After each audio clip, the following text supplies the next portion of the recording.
Welcome to a shiny fresh, a Trekzone conversation. Matt Miller with you. I'm very excited today. Picard Season 3 has finally dropped and we can talk about it. There are going to be some light spoilers in this one, so if you haven't seen the first episode, click away now until you have seen that very first episode of Picard. Looking forward to this. Larry Nemecek is on the other side of the opener. Let's dive into this and have a Trekzone conversation about Picard's final adventure. From Trekzone's virtual studio to the world, with early access and behind the scenes for members, this is a Trekzone conversation. And I cannot believe it has been 5 months since today's guest joined me. We last saw him in Vegas, where he took us around the convention room floor. Larry Nemecek, welcome back to Trekzone, my friend. Happy New Year. Yeah, you totally gave up on your roving correspondent from Vegas. I know, I'm sorry. I love flipping from guest to host and just a spark of an eye. And then it was just incredible. Ben Robinson just happened to be walking by right at that time. We couldn't have planned it any better. It was not a setup. Yeah. Some great Eagle Moss news actually in the last couple of months since that chat, but we're not here for that. We're here for Picard Season 3, the final adventure and the final episode. Look at that. You got invited to the TCL Chinese Theatre in Hollywood for the premiere. Let's start with that premiere. What was it like to have everyone there, be on the red carpet and be chatting with people? Well, first of all, for Star Trek, they've made a decision, Paramount now. It's always a blue carpet, so we'll just get that. Excuse me. Right up front. Yeah. No, it's okay. They're not paying me yet, so it's okay to jump on you. No, it was awesome. I mean, I was blown away by that more than I had been at a movie event, at a Star Trek event in a long time. For one thing, it's an industry. It's even when we've had Star Trek Day here, and I didn't get to go last year. I was detained, couldn't go, but I was lucky enough to be at the premiere event for Discovery's Season 1, the premiere, and the same for Picard. And in between, everything else has either been not held, or it was in New York, or it was COVID wiped out. So this was awesome. It was a comeback on that level for a lot of folks, even though Star Trek Day had happened last fall here in LA. But it was great. It was also a little anticipatory because there was a little drama around the event itself, because the theater had been over invited, but at the last minute they opened up an overflow theater. But luckily I was in the main room where there wasn't a lot to do. There was the blue carpet out front, which I didn't work this time, but it was so much expectation. There were so many people in line. I stopped and talked to John Eves and Doug Drexler in line. Some of the folks along the way, and we all got in. Everybody had a seat, and then the pomp and circumstance inside was just Terry Matalas and Alex Kurtzman. I'm doing this because that's how they looked on stage. I posted pictures. It was a great theater because even if you're in the back, you're still there. It's a huge screen, so it was the main old theater of Grauman's Chinese from the 20s, the good old, my wife calls it the Hand and Foot Museum because it has all from the 20s on, the famous footprints out front, including now the Star Trek original cast at the time of Star Trek 6. So there's Star Trek there too, and it's right there on Hollywood Boulevard at the Walk of Fame. And it was just the two of them talking ahead of time, and then Patrick stood up from the audience and hailed everyone in the cast who was there and spoke for 5 minutes. And then we were off to watch just the first two episodes, which were specially edited together to run together without separate credits. So they gave Doug Aronofsky the directing credit for both, and the slightly different writing credits for the two episodes, but being called The Next Generation for the first episode. No, it was awesome. And we should talk about this. The premiere was great. I didn't take home a bucket. They had Picard popcorn buckets. Other than that, there wasn't a lot of swag. I did get to go to the after party, which was incredible. Very laid back. A lot of fans were in. A lot of YouTubers and people who were here, I guess, could make the trip easy. There were several of them there. A lot of studio people. But Todd Stashwick, who plays Captain Shaw, is a huge... I didn't realize he was such a huge gamer, writer, nerd, DM in his own right. I knew he had been part of Terry Matalas' show 12 Monkeys, and one of those things where the people you work with, you like them, you bring them along, and if you see the first episode, he's... I think I heard you called him a Jellicoe. I'm just going to say stay tuned. But no, the premiere was just an awesome night. It was great to be back with people again live. It was great to see so many people that I hadn't seen in years, some of the old gang. It was great to meet people for the first time I'd only seen on Zoom calls. So it was really wonderful that way. And then it's like, oh yeah, the show itself. The episodes were, amazing. And we can talk about this. I know there's a lot of fandom who's almost... I took a quick poll Monday night on my Instagram and Twitter and said, are you excited for Picard? Are you swept up in it? And I had a, yes, I'm excited. And then I had a, well, I'm watching, but I'm skeptical.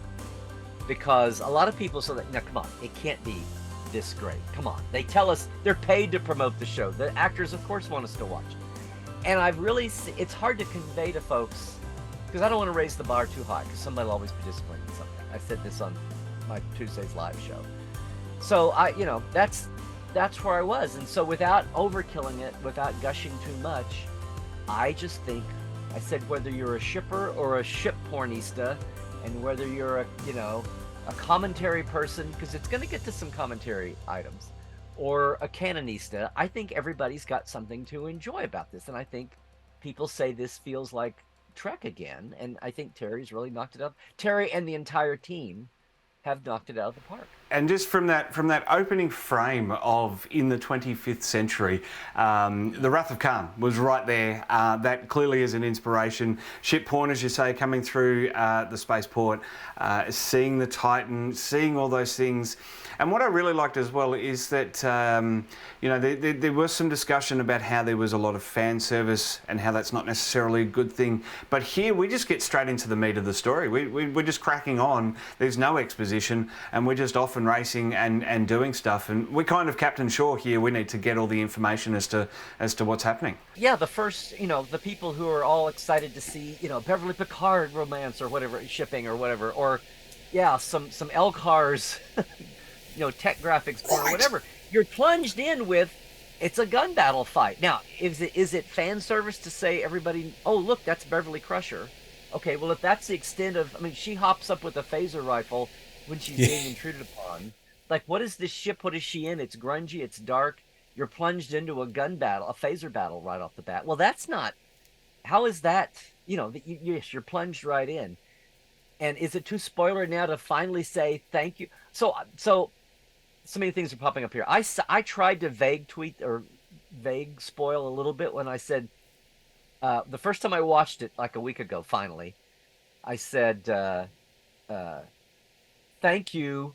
Lower Decks is no longer the only N-titled show, Trek, because we've got episode titles again. It's such a simple little thing. But it's, and then the end titles are good old Krilly italic next gen titles, also that Lower Decks uses.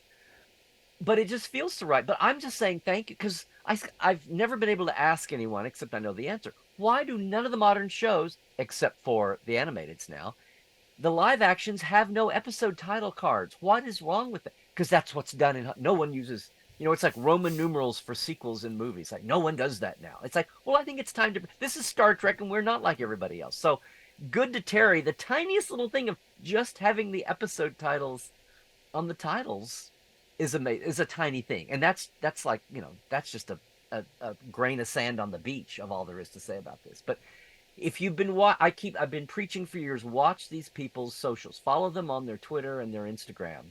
And Terry long ago said... I'm going to tell you, I'm heavily influenced by the movies. And you see it, you see 2, you see 3, you see 4, you see 6. Probably all of them by the time it's done. But yeah, just that in the 25th century title is right out of Wrath of Khan in the 23rd century. And again, it's not, is that fan service? If you know, you know. If you don't care. So I don't, this whole thing about, there's no gratuitous... I don't think there's any gratuitous fanboying going on here. It's part of the story. It's organic. It's there to use. And I'll just say, having seen as much as I've seen, just buckle up, because you're constantly being thrown new information, but you're also being bridged over from fun little bits. I was waiting for the tractor beam to be installed on Tuesday, however. Captain Shaw is no Captain Harrison. We'll just say that. Yeah, exactly. exactly. And I think what I liked as well is that little bit of that light sprinkling of Star Trek humour is back, and the sarcastic computer. And I wasn't asking you that question, or of course that was a rhetorical question with Picard in his library, right down to Riker hazing Ensign LaForge at the helm. It's Cadet Crash. It's just brilliant. Which is even like a little bit of a callback to Generations when Kirk sees Demora Sulu on the helm of the beam. Yes, and I was thinking that vibe. Yeah. And I've seen some fans say, wait a minute, when did you... Okay, just for the record, let's just say this is 2501. It's very subtle, but when Picard's at a bar, there are Pioneer Day posters up, and what that is they're talking about the 200th anniversary of the launch of the NX-01, of Archer's Enterprise. And it's like, no, that's not just some, tech head's ship poster on the wall.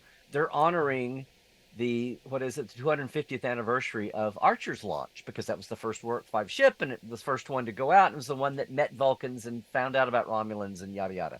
Not met Vulcans, but I mean, went out and started meeting, first contacting and really getting Earth beyond its little boomer cargo service.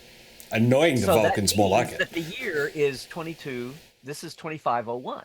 Yep. So Geordi was last seen in Nemesis in 2279. Anyway, it works out to be exactly 22 years since you last saw Geordi. So I saw somebody having an issue with the fact that he's married and has a daughter. And if you're watching the press credits, he's got 2 daughters, and LeVar's real daughter Micah. This is not spoiler; it's been out there. Is going to play an engineer in Starfleet, but this is his other daughter, Sydney, who's in command, and they even have a line about that. But somebody was irked about the fact that he could have daughters already as young officers, and it's been 22 years. So if one of them was precocious, it's totally within the realm. So, but that's the kind of thing that fans pop up, and it's anyway. I just the secret here is Terry, with the think tank, with Dave Blast production design, and all the Golden Era art people he's brought in to work with his big team already. So the Akutas and Doug Drexler and Jeff Mandel and Ben Betts on video, and Alan Kobayashi and Monica Federick from the art departments of the movies. And I'm leaving people out. I'm sorry. John Eves was in there as well. Oh, John Eves. Yeah, duh, yeah. And yes, John and Doug working on shifts with Dave and Terry, but just that vibe and that feel, it's hard to put your finger on it, but people have been raving about this for ages. I'm just saying, if you follow their socials, they've been dropping these hints all along the way. Yeah. And some of this shouldn't be a surprise. It's just that bottom line of, okay, prove it. And a lot of fans feel like I enjoyed the first couple of seasons of Picard because I knew it was going to be. It was going to be Patrick wanting to do, what is it? The Wolverining of Star Trek. Here's the elder hero and his elder, and a lot of people didn't want to see that, but that's the only thing Patrick was going to do. And it struck me how in 3 seasons of streaming, the downside is they're 10 episode seasons and they're stretched a year and a half apart. But the upside is they feel like longer, so that in a lot of ways, just like TNG, Gene Roddenberry started Next Gen saying the last thing we're going to do is lean on the original series tropes. We have to have an independent show that stands on its own merits. And then as the years went by, okay, now we'll have Spock on. Okay, now we'll have Vulcans. Now we'll have Romulans. It took a while and it feels like that's what happened because, and Patrick has said this in interviews, he's got the point, was like, okay, I did not want this to lean on Next Generation, but now, Nepenthe in season 1 was adorable with Riker and Troy and catching up with them. And now it's full bore, basically. And then having Q and Guinan, well, that was one thing, but now having the family back together. And so it's like they're in a place, and then it's like, is it going to be gratuitous? And it's no. You watch the first show, you see Riker and Crusher in very different places, and it's not like they all stood up and had a class reunion photo to start off the show, Yeah. So they're all going to come in different ways, organic to the story, and it's going to be a lot of fun. So I know I'm hoping that the reactions are coming in now from people that are going to get it, but I don't blame fans for being skeptical. like it can't be that great. It can't be the best thing since sliced bread. It was an interesting conversation I was having with James Kerwin from Star Trek Continues and other things as well in regards to how Paramount have been doing the press for Picard. You've got the 6 screeners. A lot of people have those 6 screener episodes. Unfortunately, they never made it my way. But, so there's all of that out there. There's a lot of people talking about it. There's a lot of spoiler-free reviews and stuff like that online. There's a lot of people, Robert Meyer Burnett from Free Enterprise in there as well, who's a noted critic of Star Trek as it is now. Absolutely on board, yes. Absolutely raving about it. And I think this is the thing, and I think a lot of people that are still sceptical are looking for the bags of money that have been exchanged possibly. Surely it can't be that good, but I've said it before, and I'm going to keep... Here's my bag. Where's yours? You didn't get one? Nah, I'm looking around. It's not here. The bag from 10 forward last season, just to put the rumors to rest. I'm just kidding. It's really funny, and I think what I'm going to keep saying over this season is that Terry is to Star Trek what Dave Filoni is to Star Wars, and that is by no means putting them together and diminishing either of them, but it's looking at them and going, these are 2 massive fans of their respective franchises that are telling the stories that they know the fans want. They're doing it in a way that's not just, sure, we're getting all of our next-gen characters back, all of our family are getting back together. You said it there just before, they're not there in a class reunion photo in the first episode. They're naturally gravitating. And of course, after a decade of serving with Riker, Picard's going to go to him to investigate this. And our old friend Beverly is in trouble. She sent me a coded message. You're going to come and help me. And of course I am, because gosh darn, we're going to relive the old days. And then as it goes along, I'm sure it's sounding like we're just going to pick up all these other people, all the rest of our cast, because they naturally add in to what we need for the story to get told. But see, even there, you made a leap. If you listen to the scene, Picard he's, for one thing, he's shocked, and we learn that he hasn't heard from her in 20 years. Unlike, obviously, we know that he's kept up with Riker and Troy. He's I don't know about Wharf and Geordi so much, but they make the point that Beverly went radio silent to all of them. It's like you had your tight group from high school or college, and then one became the black sheep that didn't keep in touch with everybody. And everybody's group is like that to some. And then when they pop up 20 or 30 years later, it's kind of like, well, that's interesting. And it's not that Picard meets Riker to say, hey, come, let's go find her. Remember, he's just baffled by the whole thing. He has to tell somebody. And he tells him because he knows they're kind of on that side. He's not really looking for help at the beginning. But Riker kind of says, okay, I'm with you on this. And he's like, are you sure? Are you sure? Because he's like, look, you're married, you've got a kid. And then we get this nugget about, well, I don't know that things aren't so great at home, but maybe he's talking about his mood or whatever. But Picard didn't come begging him to go off on an adventure together. He's like, come on, I'm not going to let you down here. And I think you could even retcon it, or you could flow this into the feeling of Nepenthe was the big, I haven't seen you in ages, and Nepenthe got crazy, and that first season plot went wacko, and and it winds up with him getting off reserve status and bringing, I love how it's all been retcon. The cut and paste fleet was very much designed to be a cut and paste fleet.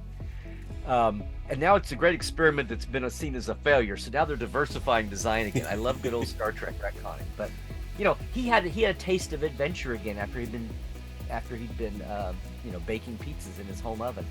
So the idea that he's been a little revved up. Oh, did I spoil that? Did I? No, that was season 1. But I mean, and then season 2 goes by with all the wacky, alternate future, time travel, whatever, whatever time stream this is, and whatever graphics we need and uniform pins we're wearing. But it feels like Picard, Riker had his, Will had his, got a taste for it again from that, and so it's almost like he's not going to take no. It's almost like that was priming this without knowing it, even though there'd been time in between. So it's I know there are a couple things pop up and I go but this has been the less of any track I've seen in ages, even with the animateds that we love so much. But I think it's all part of just a general curve. of they're getting better at telling Star Trek in the modern era with this serialized storytelling and the things that they think TV needs to be, and they're discarding what they think it had to be, but it's Star Trek and it doesn't need it, or here's the more nuanced and finesse way we're going to do it. But yeah, the core of it is it's Terry and the people who, if we would let them go to tell the Trek, because Terry will say, it's the Trek I wanted to do now. I wanted to see these people and merge it with the fact that we're dealing with characters who are 20 years older, 20, 30 years old. Yeah, 20 years older. Yeah. This is what I would do with them. And it's okay. And, you know, Terry, I will say, Terry, if you haven't heard yet, Terry was a PA. He was a fan. Then he was a PA on Voyager and became Brannon's assistant. And I've known him since then. And he was Brannon Braga's long-suffering assistant. Yeah, since he was a wee tyke. But yeah, noogie on the head. I love it, and I think this is the really nice thing about it that we're getting in there, and not only that. And I should say that, to be fair to Terry, earned his not nepotism here. He earned his way. 12 Monkeys developing it from the movie into a series. And had a lot, you know, with Todd Stashwick, who plays Shaw, and some of the crew that he had on that show, directors working on Picard and working on this season. So I'm not saying he got it just because he was, you know, in the family. He's earned his credit along the way. Yeah, absolutely. And he's got the pedigree to be able to do it. And what I love too is that we really haven't, it's not just next gen. And I know this is coming, I've heard that this is coming. It's not just next gen that we're continuing. We're continuing that whole timeline, that whole end of the 24th century of Star Trek, the end of the Dominion War, the end of DS9, Voyager coming home. Janeway gets a mention in this episode, helping Seven become get a commission. There's all this stuff that is coming. You know, I'm hearing that these continuations, and obviously with Wharf coming in, there's going to be some big thing about. I think I know who Wharf is too, by the way, at this point. Just purely Michael by. Dorn. Sing, who his character is, and you might know having seen the 4 episodes, but surely it's got something, and also that Star Trek Log Instagram post about how his current whereabouts are classified, leading into some of the language that was used when Raffi was talking to Starfleet Intelligence. I don't want you to tell me if I'm in the ballpark, but you're nodding in slight agreement, so it's possible. It's all good, but no, there's a. Let me just say this: as many crumbs and spoilers and vague splaining and vague spoiling that this has been happening, and then what you've seen in the press. And Terry revealed the bridge crew on the Titan and the actors and their character names, and the fact that one of them is Hallian, like Aquiel, and what, you know, with the interesting head, and one is Bajoran, Vulcan. So it's like a lot of this stuff, and here's people hit them up, and like the Titan A. Well, what about Riker's Titan? Well, it was with. I mean, if it's not in your face as part of the on-screen, people talk about fan service and all that. It's implied, there's subtext, and the thing is, we talk about retconning, and that happens. But this is a case where if you hit somebody up about something, or Terry answers tweets, they've baked an answer. It may not be part of the story, but they're ready. It's not like, aha, we're going to outsmart these smart-ass fanboys. It's not that. It's like, as they developed the story, this was the rationale they've left very few stones unturned as to why things are the way they are. Who's being used? Who's from Legacy that's being reused again? When I've seen the 4, I've got to see the Lex 6. And the back 4 are still out there. But a lot of and there is a huge, I'll just say this, there's a huge major turn that you get. I've got a hashtag use the universe. If you're at this time period, all these things are in play. People are reacting to the Voyager coming back from the Delta Quadrant. That's old news now. The Dominion War has never been talked about, really. Hopefully Worf can bring some of that into it, too. But the whole Star Trek universe of this time is being drawn upon. And that's a Terry thing. And that's like half of fandom would say, yes, let us add it. So, you know, it was such a shock. Why is Seven being in Picard? It's like, she's from the time, and she's like incredibly historic, notable figure in that universe. It's like at the beginning of the Lower Decks characters even talking about Picard, Riker, and Kirk and Spock like they knew them. And it's like, no, they're the heroes. This is how people talk about Washington and Lincoln and Eisenhower and Patton. I mean, it's like, here in the States anyway. It's like these are your historic figures, whether they're from 200 years ago or 20 years ago, and you served with them, or your dad served with them, or whatever. It's like that's kind of making it, um, more of a human thing. And not there's lots of ships in Starfleet, but the reason these guys got a show is because they were the best of the best, the cream of the cream. So of course, the lower deckers of the time are going to be idolizing them and looking up to those characters and fan melting when they come in contact with them. So all of that which is what makes Captain Shaw so awesome, because he doesn't cut any of that bunk, which is in part one.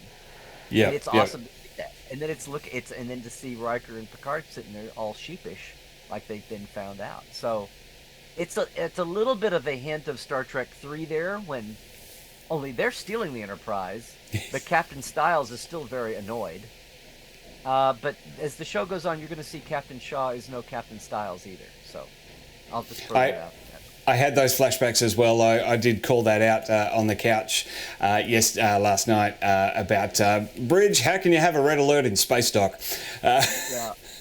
Unfortunately, but that's where I thought they were going to go. I thought they were going to steal the Titan, but then of course we met the Titan bridge crew and all the rest of it. So certainly an interesting way to see how that's happening. I think I'm assuming that Starfleet Intelligence is going to second the Titan to perform its mission, and Beverly's request to not have Starfleet will not be endured and or not be honoured. And I love that we've just got this Star Trek adventure back. I was saying to you off air as well as we were prepping for our record, I don't know what Terry's done, but he's done it. And it just works. We had a conversation. I had Terry on the Trek Files, or Roddenberry podcast, and I said, this has been a thing ever since the Next Generation struggled to get launched, get wobbly finally.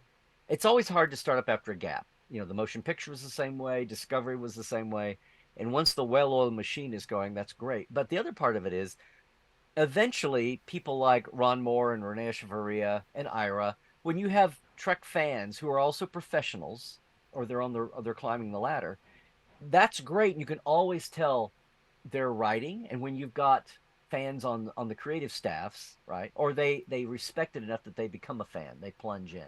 Mike Westmore was new of Star Trek, but he totally went in to study the originals. When it came time to do Andorians and Tellarites, he did his homework, and then he had still had to get things, approved. But then we mentioned the Okudas and Doug and John Eves and Jeff Mandel and that art staff and everybody along the way, wherever they are on the team, it's just a leg up. And I had this conversation with Terry. I said, so I don't think it should be a job description in the specs that you have to be a Trek fan to write, or whatever the craft is, but it just makes it so much easier. And people famously say, Nick Meyer knew nothing about Star Trek when he came to the movie craft. No, but he was smart enough to sit down and watch episodes, get steeped up, and he was and he was a young buck who was pulled 5 drafts together and came up with the Wrath of Khan. Not unlike they pulled the 5 writers' bits together to come up with yesterday's Enterprise over a rough Thanksgiving weekend when it had to be moved up in the schedule. So sometimes good things come out of crazy situations. But overall, it just feels like, no, I guess there's some kind of equal opportunity clause for hiring where they can't, specify you have to be. But somewhere in the way, it just, this is a perfect example of what happens when you can do that. And, and it's not always a guarantee. Here's Brian, Brian Fuller had been a huge fan.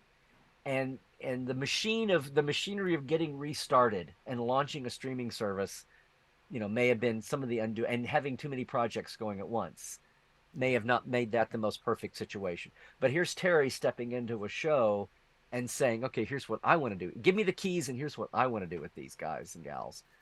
And so I don't know. That may be an age-old question now. Who makes a better Star Trek creator, an existing fan or somebody who comes in fresh, skilled but fresh? So I don't know. But you're right. Whatever it was, he had his finger on the pulse, and and giving him the keys was perfectly the right thing to do right now.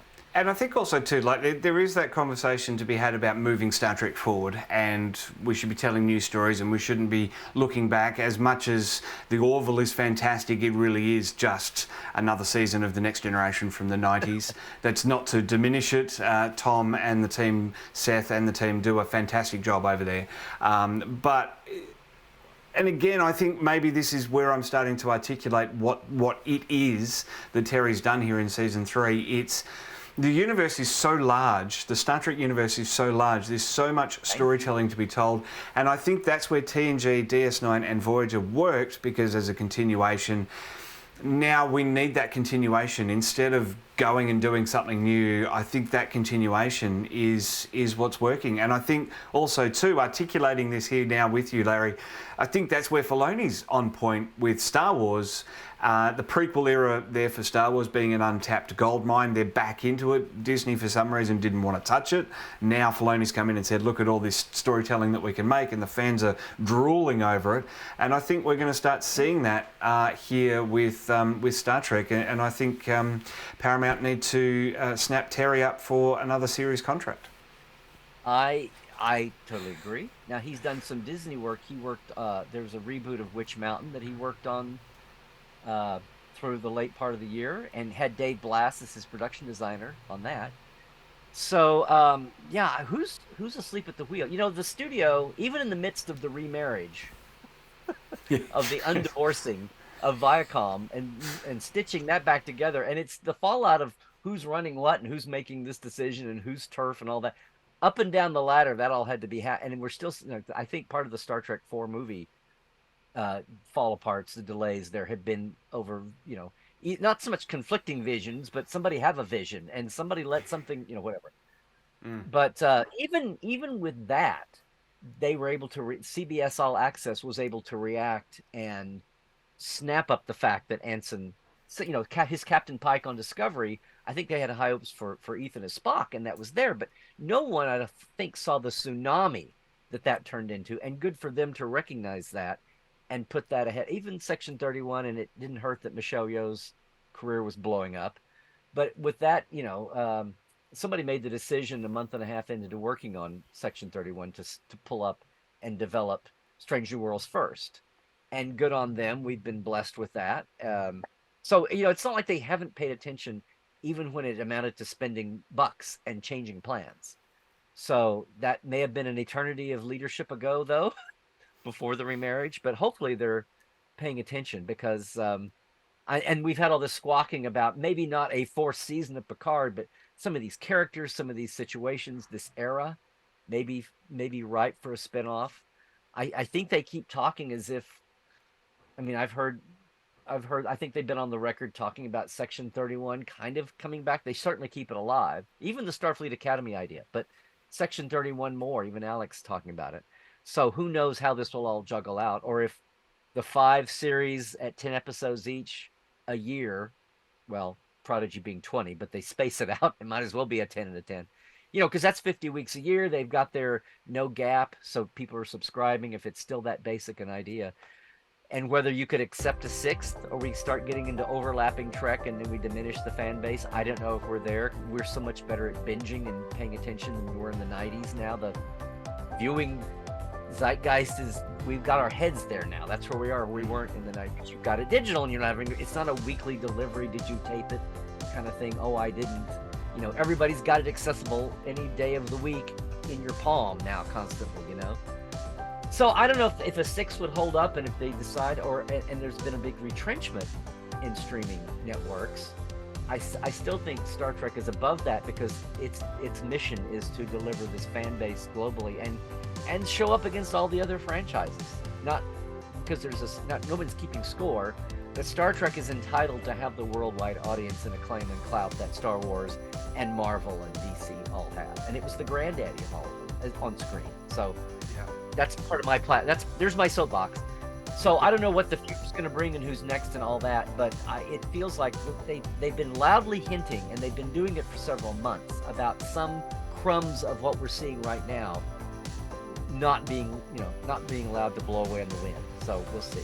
Yeah, certainly an interesting one, and you know it's very, very easy to continue this timeline here, and not necessarily, it's not Picard anymore, it's a new series. Maybe it's Section 31, maybe Section 31 morphs into now time, because we're leading into the synth attack on Mars. That's coming up well, that was past, but you know, there's stories in here, there's an anthology that we can be talking about. That's the future in Lower Decks and Prodigy. Yeah, so, you know, this is the sort of, you can chuck them there and lead into here and then tie everything together, and who knows what they're doing, and Prodigy as well. I still want a Romulan War founding of the Federation series. Can I still please have the Romulan War founding? Okay. Season 5, Star Trek Enterprise, the good old Trek United days, bring them back. Yeah. There's so many, and I would love that. You know, Star Wars is telling these limited series ideas. Let's do a limited series, you know, 1 season, 10 episodes on the Romulan War. Let's build it up. The fans are smart enough, and I think even looking at Terry's start of season 3 here, smart enough to re-encapsulate everything of Enterprise seasons 1 to 4 in a 5-minute piece that doesn't feel like exposition before we get into the meat of why the Romulans are attacking us. You know, things are possible, and I think that's where we should be looking at. You know, there is the argument of, yes, but we should be telling fresh stuff in the Star Wars universe, Star Trek universe. Wow, I'm going to get roasted for that. But there's also all these other stories that I would love to hear about. There's an artful way to go in. Remember, all the time after Enterprise, people, Star Trek should be going forward again. And finally, you know, Discovery did that big time, going 800 years in the future. So they've got, that's interesting. That's a whole different paradigm, and occasionally they can look back, and now they can even look back at things in between. Now Picard's final season, current season, and you've got 600, 800 years there to cover, and they've made hints about that, and we've had future hints from the temporal Cold War and the temporal Accords, and Braxton and his time ship, you know, from that we saw in Voyager and all of that, which is midway between. I think it's even been referenced in future in 32nd century Discovery has talked about things from 200 and 300, 400 years back. So now we've busted out of the 22nd, 23rd, and 24th centuries. We've got the 32nd century. So yeah, the Star Trek universe is, I said this for ages, back when the Star Trek Online and the idea of having Star Trek is far more suited to having a huge galaxy-spanning, universe-spanning, century-spanning saga than Star Wars ever was, because it's on film. And as we saw, people can dismiss the trading cards and the novels and the comic books with a wave of your hand, and Star Trek has done nothing but integrate those more as we've gone along. But Star Trek is on film. There's 700 plus hours. We're probably at 800 now on film that's canon, and Star Trek's canon. As much as we groan and squeak and have to, duct tape some things together, Star Trek's been consistent that way, and where other people haven't worried about it, or we've recast there's a new Batman or a new Spider-Man every 5 years, and that doesn't happen in Star Trek. So yeah, we only as a necessity, only because we no longer have DeForest Kelley and Jimmy Doohan and Leonard Nimoy around. So and Nichelle now as well. Yes, yeah. Yes. It certainly is an interesting one. Looking forward to more Picard. Larry, I love bringing you on the show because it always ends up that we talk about the franchise as a whole, because it is this rich tapestry that we are being allowed to feast on throughout the whole year. There is so much Trek to talk about. Picard right now is going to take all of our focus for the next almost 3 months. I cannot wait to see what is coming up. We've ended episode 1 with the reveal of Beverly's son. It is not mentioned in dialogue, but you were telling me it is in some promotional material that his name is Jack Crusher. So a homage to his stepfather, his mother's previous husband. Right. Something along those lines. Well, see, we got the big memory. Here's part of this mystery is, why did Beverly go silent on everyone for so long? They're all shocked to hear from her again. And was it related to the Space Ghost? Coast to coast. Yeah. Oh my God. You had to go to the candle, the plasma candle. Okay, yes. We're back in jolly old Scotland or something now for that one. Okay. Something, yeah. I would be very disappointed if that's not at least just off-referenced. Just between Troy and Crusher and a quiet moment with none of the guys around, it's just kind of like, say, Space Candle? Space Candle? Still got it. Still got it in the trunk in the back. You take that to all the frontier planets where you're helping. Yeah. Sorry, I interrupted you. Does Jack know? Yeah. Yes. Yikes. That's why he can't. That's why he phases in and out of material every now and then. Yeah, but anyway. there's certainly a deft sense of humor to Picard, which is wonderful to see too. So Yeah, it's awesome to have her back. and Captain Shaw is going to be a darkly humorous, as you called him a Jellicoe, but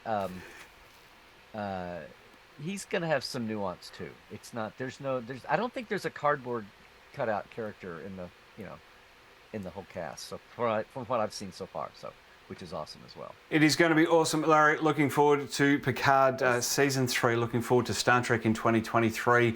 Going to wrap this one up, but I will say that once again, I'm not going to, because of the serialised nature of the season, not going to be diving into it every week because I'm sure there's picks that we could knit. We could knit some picks and all this sort of stuff, but we need to see these 10 episodes in the wash. And then what it's I answered love. the next week.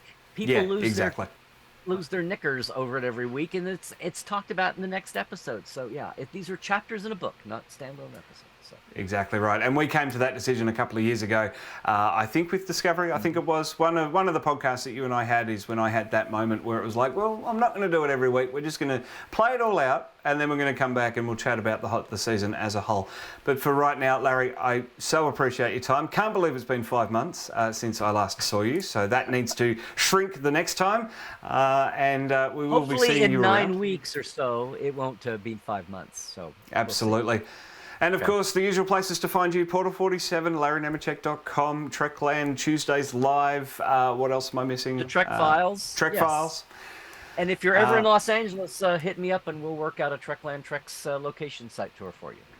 Absolutely. We have been working on that too off air about whether you're coming here or I'm going there. There's got to be an in-person. I think we did one in Vegas in 2019, but I wasn't filming. I dropped the filming of Trekzone, so there's no visual record of us being in the same room together. So that needs to change at some point. But that'll all be happening. One or two rare stills I've gotten from Section 31 managed to catch us together in an image, so we'll have to post that. Larry, I really appreciate it. I'll see you in 9 weeks at the end of Picard. Sure thing. That's a date. Okay, Matt. Trek well. Till then.